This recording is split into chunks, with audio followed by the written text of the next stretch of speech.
Hello everyone, my name is Hazel Berry and welcome to a series of Fruitful Events, a series in which I talk about everything involving my wellness journey and all the fruitful things that I've learned from it. I just want to take the time to also thank everybody that's watched the first episode of a series of Fruitful Events. I don't know if I mentioned this in the first episode, but I will now, is that I intend on this series being an 8-part series. So I welcome you guys to my channel and to my new series, and I hope that you guys enjoy the ride. Also, it is worth mentioning that, yes, I do look good, but I also look like Terry Joe, so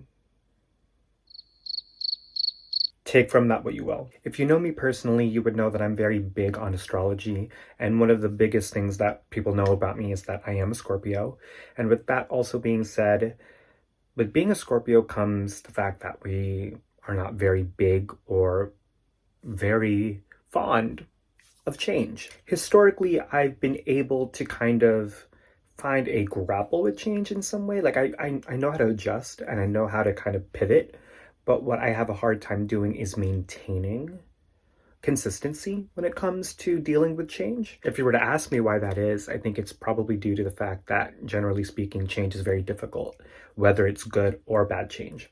But if you were to ask me on a deeper level why I think that change is very difficult to manage, I think that although change is one of the very few things that's guaranteed in this life, I also think that change requires you to approach things differently depending on the situation and depending on where you're at and trying to figure out which vantage point to approach change from. Change requires you to problem solve, but does not necessarily give you rules on how to do that. You can use your own experiences to kind of decide where to go from there. You can also use logic. You can also use the opposite of logic.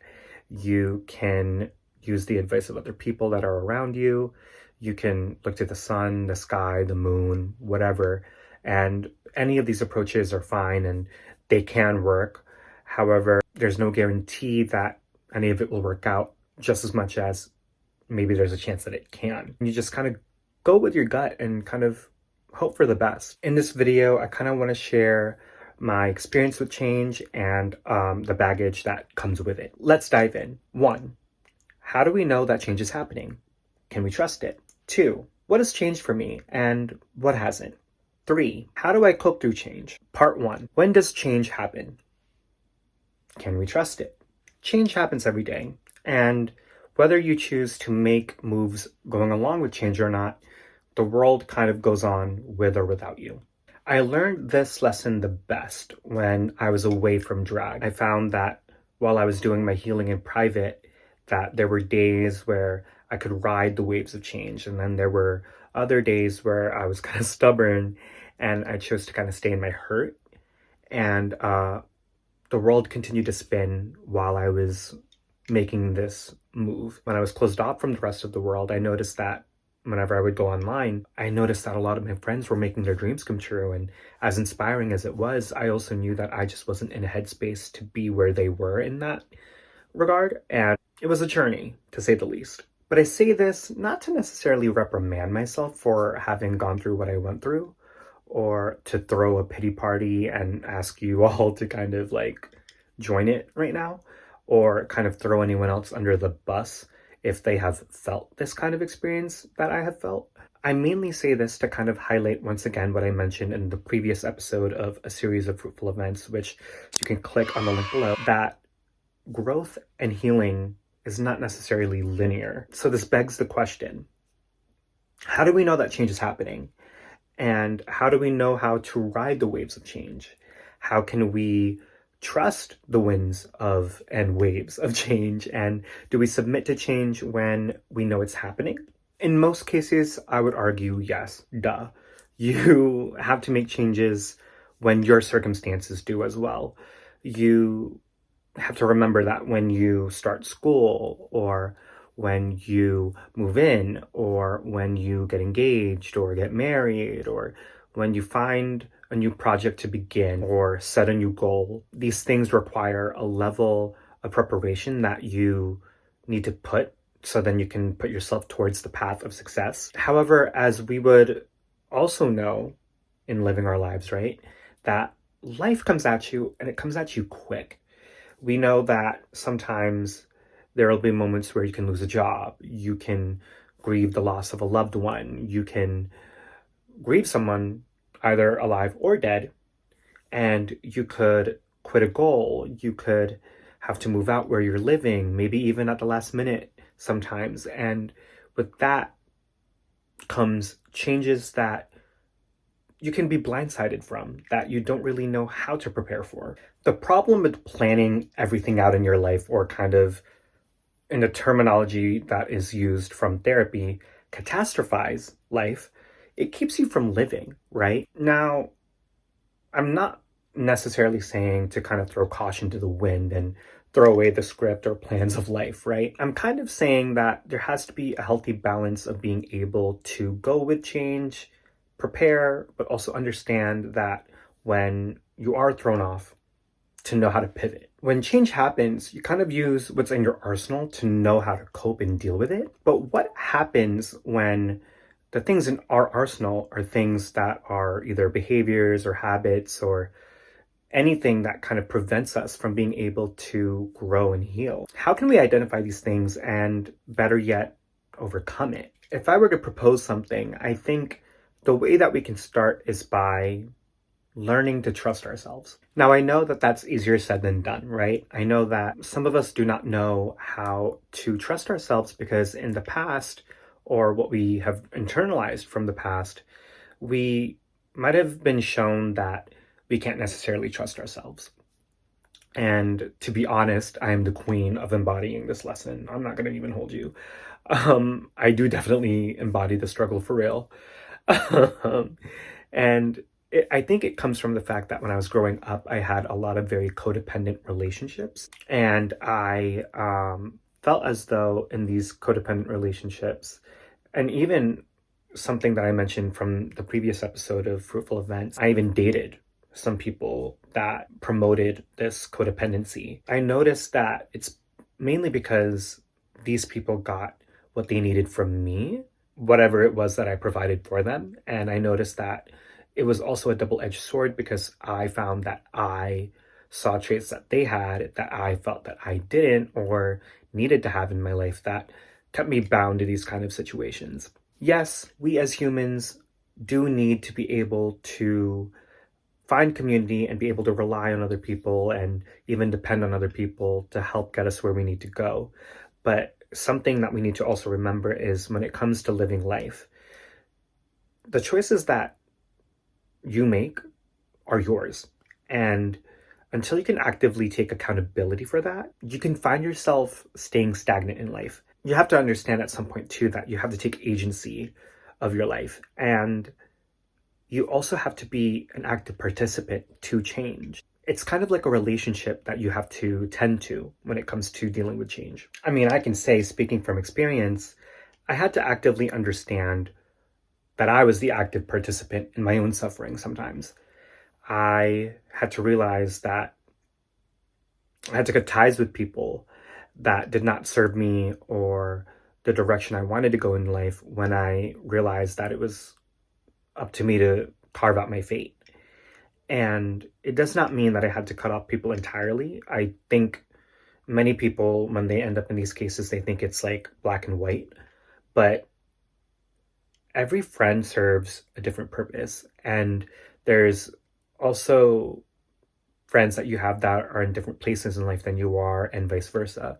So it doesn't necessarily mean cut them out, but it means just to remember what their role is in your life and to remember what your roles are in theirs. If I could be transparent with you, the pursuit of me making this YouTube channel and specifically this content is to kind of reclaim my power and to find my independence. And I had to also remember through this journey and starting this journey that I am a smart, compassionate, loving, kind, brilliant person who is also beautiful. Had to learn and is still learning how to stand in their own light. This is something that took me years to kind of get to this point to be able to do. It's kind of my way of trying to prove that I don't really need to be dependent on another person to be able to step into my own light. I felt for so long that I couldn't share my experiences in life because I thought I was too dumb, or that I just wasn't able to offer anything to the world. I counted myself out before I could even really try, right?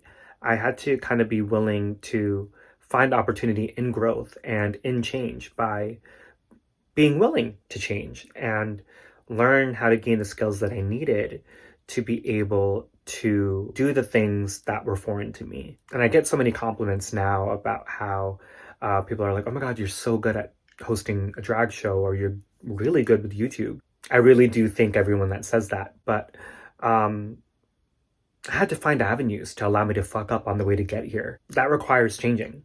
And that requires trusting yourself. And that requires trusting that you can get there. And that change is your vehicle to get you to your destination. Part 2. What's changed for me and what hasn't? Last episode, I answered the question of where I'd been for the last 6 years. What is my intention for coming back? Why was it that I chose now?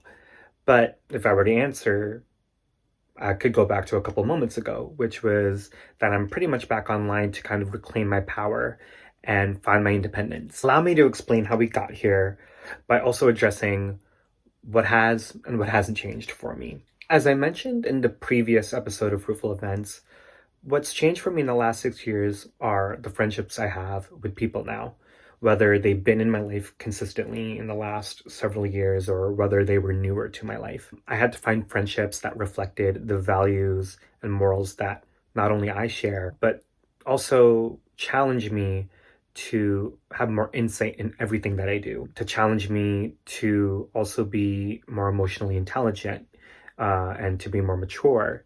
And I knew that I felt that I was lacking some of these traits over time, like in the past. I found that I was around people that either did not have these things, or if they did, they just weren't, as I mentioned before earlier in this video, were people that were in different places in life that were different from mine, and we just couldn't meet in the middle. My way of kind of combating all of this was to seek out spaces where I can find people that share these values and these morals, and I got lucky and I was able to find them. What's also changed is my desire to control the narrative. And this is key, if I'm being honest, because letting go of control also begins the process of letting go, right? I still haven't mastered this, but I'm learning to apply it in real time. And I feel as though control is something that can also affect how your life changes. In the context of my life, I found that I've tried to control outcomes many a time, or situations, or the way that people perceive me. And I had to understand that at some point, I'm going to be the villain in someone's story. I had to understand also that I'm a multifaceted person and that sometimes I'm capable of hurt just as much as I'm capable of love.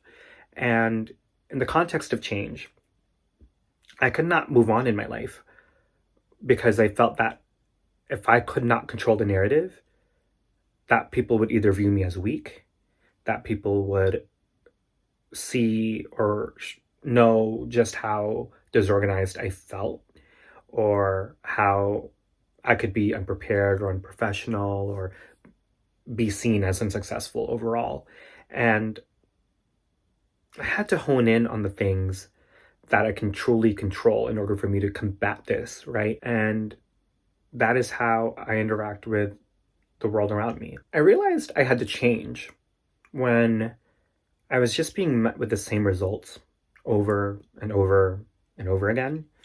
And at some point, to plainly put it, I got tired. As you would, you just get tired. And I know I deserve more for myself. And I did not want to keep living the life that I was living in the way that I was living it, especially in this state of paralysis where I felt like I was damned if I do, damned if I didn't. So what hasn't changed? The fact that I work in the same field that I've been working in for the last 10 years mostly. I still interact with the same couple of friends that I have for the last 15 years or so. I still have a desire to create content and to put myself out there. I still love songs. I still have not been in a relationship in this lifetime. And as much as I can embrace the waves of change, I'm also happy that I have constants in my life that have helped ground me through every iteration of who I have been and who I will continue to evolve myself into becoming. It's just been really great that while I have change, I also have constants. So what hasn't changed? Part 3. How do I cope through change? Personally, new body me is coping by living every day, day by day. And one of my favorite trans icons is Janet Mock, who is a trans activist and she's an author and a director. And she did an interview with Oprah once for Super Soul Sunday, which you can find on YouTube. And she discussed what inspires and motivates her. And her answer, simply put, is her quest to show up as whatever she is that day. If she's empty, she's empty. If she's doing the most, she's up and at 'em and doing the most and okay with that. And in the context of trusting yourself, especially through change and especially through evolution, comes this awareness that each day is a building block towards the bigger picture of your life. However, it's okay to just simply focus on today. And I have so many goals personally for myself that I don't necessarily want to share right away, but if I were to share them with you, you would kind of look at me like I had 4 eyes and you'd ask, how are you going to conquer these things? And if I were to level with you, for me, I'm going to cope through change and conquer my goals and overcome my fears by simply understanding that with change comes growth, and with growth comes loss. To a lot of people who work, especially in the context of the entertainment industry, but just generally speaking, this is applicable to anyone, you can find that the road to success often comes with a difficult balance to maintain your health while also being able to chase your dream. And as we learned in the first episode of Fruitful Events, I almost lost my life trying to balance in both, taking care of myself through the distress that I was dealing with under that time. And if I could just tell old body me anything, it would just be to grieve the person I used to be as I pursue the person that I wanted to be. I have a friend of mine who has been a tremendous influence on my life, especially in these last couple of years, who has said to me on multiple occasions how despite whatever comes their way and whatever losses they take in the midst of change, that they always have had themselves.